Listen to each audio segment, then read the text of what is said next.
Let's square up religion. Catholic Church releases document calling for support for women and LGBTQ+. An unprecedented global canvassing of Catholics has called for the Church to take concrete steps to promote women to decision-making roles for a radical inclusion of the LGBTQ+ community, and for new accountability measures to check how bishops exercise authority. The Vatican yesterday released the synthesis of a 2-year consultation process, publishing a working document that will form the basis of discussion for a big meeting of bishops and laypeople in October. The Synod, as it is known, is a key priority of Pope Francis, reflecting his vision of a church that is more about the faithful rank and file than it is of its priests. The document highlights key concerns that emerged during the consultation process, which began at the local parish level and concluded with 7 continent-wide assemblies. It flagged the devastating impact that the clergy's sexual abuse crisis has had on the faithful, costing the hierarchy its credibility and sparking calls for structural changes to remove their near absolute power. The document also asks what concrete steps the Church can take to better welcome LGBTQ+ people and others who have felt marginalized and unrecognized by the Church, so that they don't feel judged. And that includes the poor, migrants, the elderly, disabled, as well as those by tribal or caste being excluded. It's a big moment, another big moment for the Catholic Church. Pope Francis is trying to swim upstream of the Catholic stream. And in essence, that's what's happening here. I think he wants to get to a place that he politically, even though he's Pope, can't get to yet. And in various different ways, we've reported this year, we're halfway through the year, at least 5 or 6 different stories this year that are similar in nature. This being the most significant of saying when the October Synod happens, these are the issues that we're going to talk about, of which generally the LGBTQ community is absolutely cheering for. Greater access and acceptance, women, LGBT, migrants, etc., etc., etc. Whether it can be accomplished because of the absolute power that bishops, cardinals, and priests have in the Church, we will see.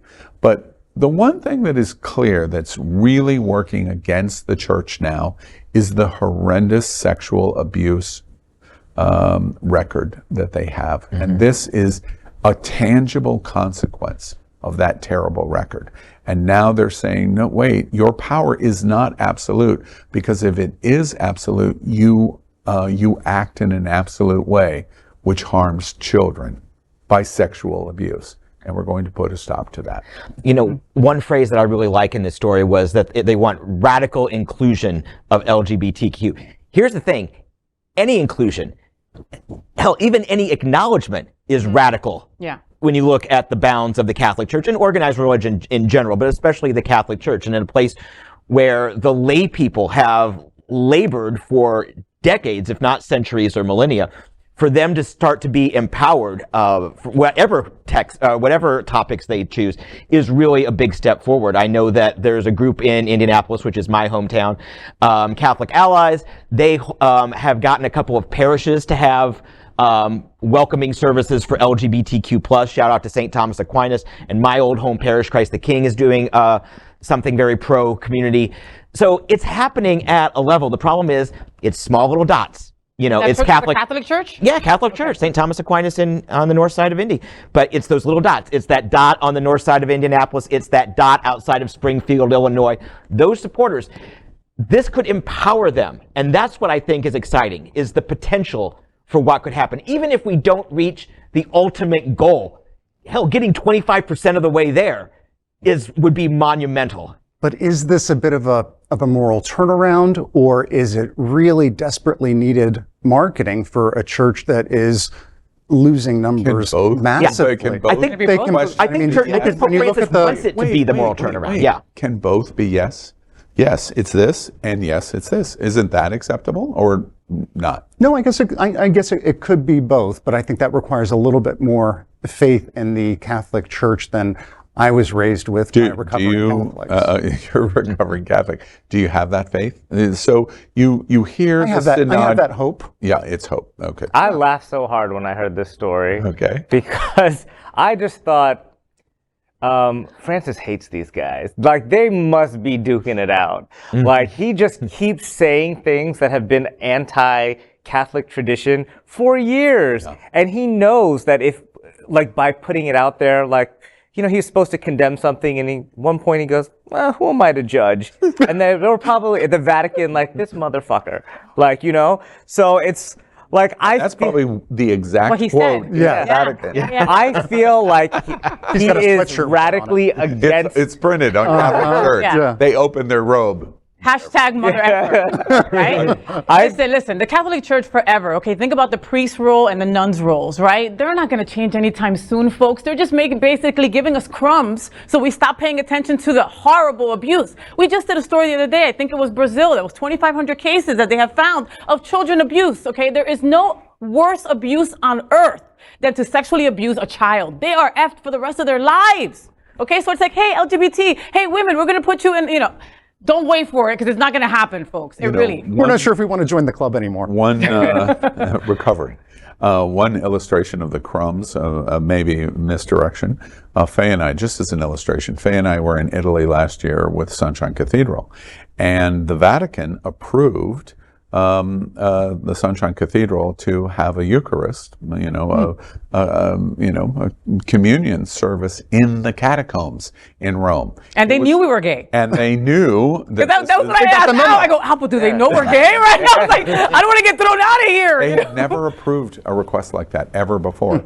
To the illustration points that we're talking about, yeah, they may be throwing some crumbs there to maybe misdirect from the real big issues. And there also may be intention to Trini's point that Pope Francis is just sitting there in the back rooms, just duking it out with whoever is trying to hold on to their Fox News radical GOP in Italy, just like we have. And I mean, this Pope is probably not going to be around for a very long time. So can the next Pope, pardon my ignorance, just go back and change everything to the way it was? Well, here's the one other little point to this is that I started going down the rabbit hole of papal infallibility, because that was a huge issue for any kind of progression, is that if a pope had said it before, or a previous pope had said, made some decree, gays are bad, divorced people, can't take communion or anything like that. That's what it had to be, because God ordained him and he can't be wrong. Yeah. And so I think with Pope Francis, that he is like giving himself a little space from John Paul to say, like, I'm just going to wait. And now I'm going to rewrite the entire Catholic dogma about what is tradition. So I can't wait for that day. Yeah, it's going to be interesting to watch. We are Queer News Tonight, the world's first and only live daily LGBTQ+ evening news show from Happening Out Television Network.